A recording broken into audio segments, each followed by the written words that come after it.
એક ગુરુજી ભગવાન વિશે ઉપદેશ આપતા હતા. એક શિષ્યના મનમાં સવાલ આવ્યો. શિષ્યએ સવાલ કર્યો કે ગુરુજી, તમે કાયમ ભગવાનની વાતો કરો છો, પણ ભગવાન તો દેખાતો નથી, આપણે કઈ રીતના માનીએ? એટલે ગુરુજીએ હસતા હસતા જવાબ આપ્યો કે બેટા, એક લોટો પાણી લઈ આય અને થોડું મીઠું લઈ આય.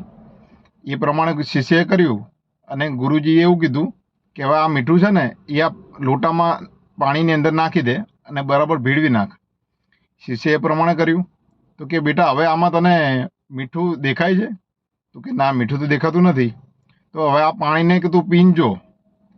શિષ્યએ એ પ્રમાણે પાણી પીધું એટલે શિષ્યએ તરત જવાબ આપ્યો કે ગુરુજી, મીઠું દેખાતું નથી, પણ આ પાણી પીવાથી એવો અનુભવ થાય છે કે મીઠું આની અંદર છે. તો કે બરાબર, હવે આ પાણીને એક તપેલીની અંદર લઈ લે અને તપેલી નીચે તું આગ સળગાય. પેલા એ પ્રમાણે શિષ્યએ કર્યું. થોડીક તપેલી ગરમ થઈ ને એટલે સહેજ મીઠાના કણ પાણી ઉપર દેખાવા લાગ્યા. એટલે ગુરુજીએ કીધું, બેટા, હવે આમાં મીઠું દેખાય છે? તો કે હા ગુરુજી, મીઠું દેખાય છે. તો કે આના ઉપરથી એવું સાબિત થાય છે કે ભગવાન આપણી આજુબાજુ છે કે નહીં. જેમ આ લોટાની અંદર મીઠું ભળી ગયું ને, એમ આપણી અંદર પણ ભગવાન વસેલા છે. આપણી આજુબાજુ પણ ભગવાન છે, પણ આપણને ખબર રહેતી નથી. પણ એનો મહેસૂસ જરૂર થાય છે.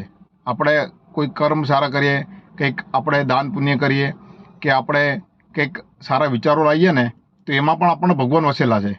અને જેમ આ તપેલીને જેમ ગરમ કરી અને નીચે આગ સળગાઈ અને મીઠાના કણ દેખાવા લાગ્યા, એટલે એના ઉપરથી ઉપદેશ ગુરુજી એવો આપ્યો કે જેમ આ રીતે મીઠું આપણને દેખાય છે, એમ આપણે ભક્તિ એવી કરવી જોઈએ કે ભગવાન સાક્ષાત આપણને દેખાવા લાગે.